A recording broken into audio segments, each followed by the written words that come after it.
Lawrence Kotlikoff, economics professor at Boston University. It's a pleasure to have you with us today. It's great to be with you and great to be in Russia. So you're the one who states that America is broke and is even in a worse state than Greece and Ireland. How so? What exactly do you mean by that? Well, we economists look at all the bills the government has to pay, and in the U.S. case, we have enormous bills that have been kept off the books that are not official debts, but they're very real. For example, paying me my social security benefits, my old age pension, that's a real obligation. It's not part of official government debt, but it's, you know, very important because there are 78 million baby boomers who are going to get these social security payments, and in addition, medical payments from the government. If you look at all those payments, they're about $3 trillion a year. So we have these huge bills. Nobody has thought about paying for them. And Congress and the presidents over the years have just focused on official debt and basically have not told the public about these big bills. You said the amount of the fiscal gap in the United States is, in your estimation, $222 trillion. Is this right? 222 trillion. If you take... This is like an astonishing number, which is like 3 times the world's GDP. This is more than what the world makes. 20 times higher than the official debt in the hands of the public, which is 11 trillion. So if you add all these spending obligations into the distant future, and you compare them with all the taxes, and you include in the spending all the interest payments and principal payments on the debt, on the official debt, you have 222 trillion in present value. Now, this is 12% of GDP on an ongoing basis. In other words, we need to get 12% more of GDP, either in tax increases or spending cuts, in order to have the fiscal gap be zero. We're doing far too little too late. It's like operating on a person with cancer, and you say, well, there's a big tumor here. We're just going to take a little bit out today, and we'll come back in 5 years and we'll take out some more. But maybe in 5 years the patient is dead because the tumor got bigger. So this is why we are in worse shape than Greece. And Greece, it's about 10% of GDP they need on an ongoing basis. We need 12%. Italy, it's about 5%. Germany, it's about 5%. So when you look at it from this perspective, it's a whole different story than when you look just at the official debt, because these governments are making choices, word choices, about what to call official obligations and what to call unofficial. So are they intentionally hiding the enormity of the problem? They're intentionally hiding this. They've been spending, in our country, 6 decades running a massive Ponzi scheme, taking from young people, giving to old people, and then telling the young people, don't worry, you'll get yours when you're old. Promising pensions, promising health care benefits. And, you know, this is happening in all countries. Even Russia has a pension system, but it doesn't seem to be in as bad a shape as ours in terms of paying for its benefits in the future. But I mean, this number, 222 trillion, I mean, what exactly is this, where is this money going? Who is spending it? I mean, certainly not the average American. What is it, like the 1% of the super rich, the military needs? Where's it going? Where's all the spending? Yeah. Well, you have, again, you've got a lot of old people now. They're getting very high benefits, about $30,000 per person. It's scheduled to go up to about $40,000 when I retire, which will be about 15 years. So you can see that we're just very generous to the old people in our country. What do you suggest? Like, cut spending, raise taxes? That would be suicidal to any American president. Well, we have to be adults. If we're running the country, we have to act like adults, because our main responsibility as adults is to make sure our kids have a good future. So we have to reduce the growth rate of the benefits to the elderly.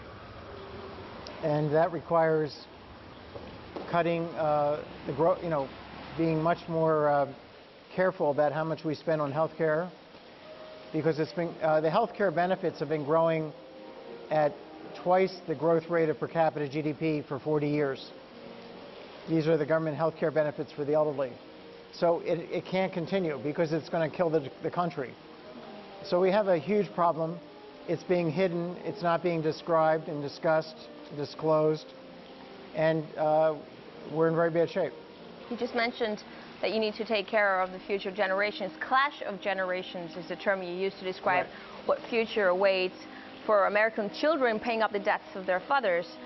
But the United States, when you look at it, it really has lived on debt ever since World War II, and increasingly so in the past 30 years. And they have somehow managed not to collapse, and they have no problem getting new debts. Why do you think that the new generation won't be able to manage it? Well, over time, the official debt will become bigger and bigger as a share of GDP. And at some point, the Chinese and other people will stop lending us money. And our interest rates will go up dramatically. We'll have a bond market collapse.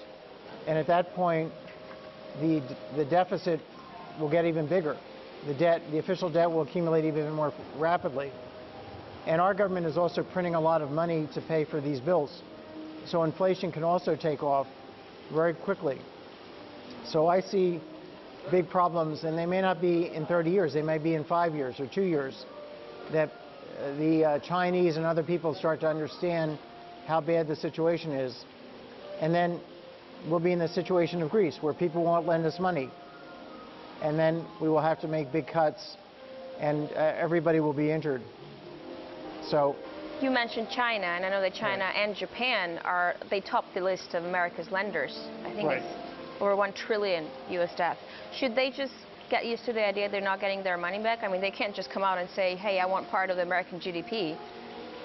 Well, if I were anybody, whether it was Chinese or Japanese or Russian, I would not be buying 30-year U.S. government treasury bonds that are yielding 3.5% or something right now, because the prospects for us to print, we have printed so much money since 2007, it's really unbelievable. The Federal Reserve has tripled what's called the base money, the basic money supply. It's called the monetary base. It's actually gone from about $800 billion to about $3 trillion now. And so almost more than tripled. So we have the basis in place for a more than tripling of the price level right now. We have created the foundation for hyperinflation already, and the baby boomers have yet to retire. So right now, 12% of all the federal spending is being financed, paid for by just printing new dollars. That's what's going on. So we're acting very much like a developing country in terms of our actual finances. And I've been concerned about this and writing about it and speaking about it since the late 80s. And other economists have as well, and also some politicians, but it's getting worse. It's not like anybody is actually looking carefully at these numbers. The politicians are looking at the official debt numbers and not really discussing the magnitude of what's coming. A lot of people who think like you, who are critical of the current American financial system, have come out on the street in the Occupy Wall Street movement, and they've voiced their concerns and their protests. Do you think a movement like this is actually capable or able to solve real issues, or is it just a red herring? Well, Occupy Wall Street was concerned about inequality, and they were concerned about what Wall Street was actually doing. And I think we need to radically change our financial system, because we have two big problems, and this is true in every country, including Russia. The traditional banking system, the model is one of very high leverage. Banks borrow a lot of money, promise to repay, and then there's opacity. They take the money and they do something with it, but they don't tell you what they're doing with it. So people get very concerned at some points about whether the banks actually can repay. And then you can have runs on the bank just overnight. So it's a very unstable situation when you promise people things and then you don't show what you're doing with their money. And that's what happened with Lehman Brothers and Bear Stearns and Merrill Lynch and all these companies that went under one after the other. Everybody started worrying because they couldn't see the assets. So what we need to do is get rid of this faith-based banking. We need to have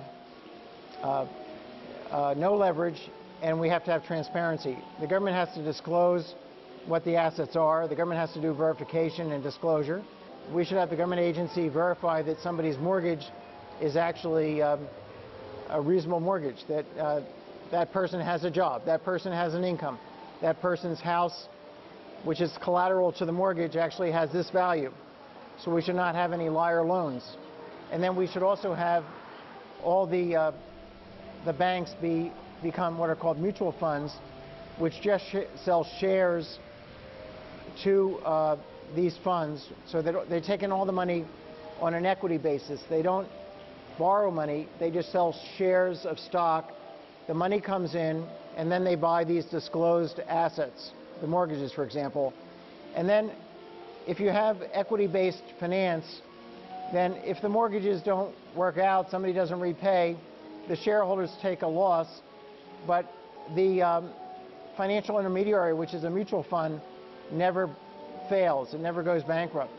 So you have a banking system that can never fail if it's made out of equity-financed mutual funds who are buying transparent, fully disclosed assets. That's what we need. And that's what they, the protesters on Wall Street didn't know what they wanted, but this is really what they need, what they wanted.